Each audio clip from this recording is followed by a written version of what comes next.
Hello everyone, welcome to the Into the Light series. We are going to be referencing two videos I deleted. One of them had to do with the coincidence of a roommate that moved in by the name of MJ and how it kind of related to me being someone who looked up to Kobe Bryant's work ethic and his pursuit of excellence and how I reflected that in my everyday habits.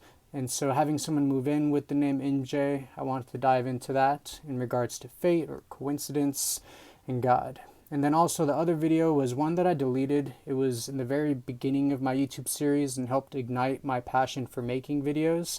I was very angry, upset, and I had listened to many speeches from Martin Luther King Jr.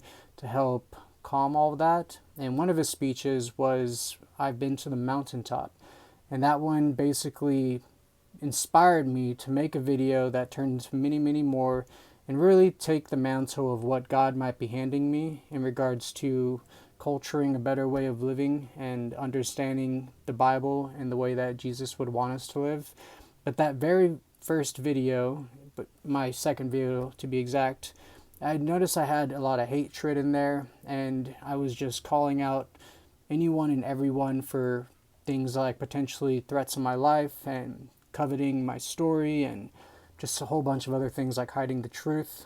And so ultimately, I got to the point where I had to get rid of both videos so I could do them more correctly and more biblical perspective. And that's where we're leaving off today. So after discussion with Luce and asking a bunch of questions and giving her my perspective on what I was thinking in those moments, I've now put it all together so that way I can give it to you in a lesson for today.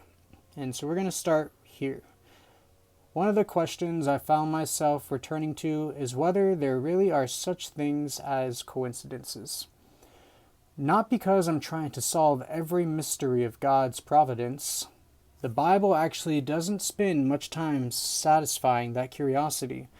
Instead, it quietly redirects our attention somewhere else. Perhaps the better question isn't, was this a coincidence? Perhaps it's, how should I respond to whatever God places in front of me? Those are very different questions. We naturally want certainty first. We want to know whether God specifically arranged this conversation, this friendship, this opportunity, this hardship, this stranger crossing our path. We want to know whether heaven intentionally wrote this moment into our story.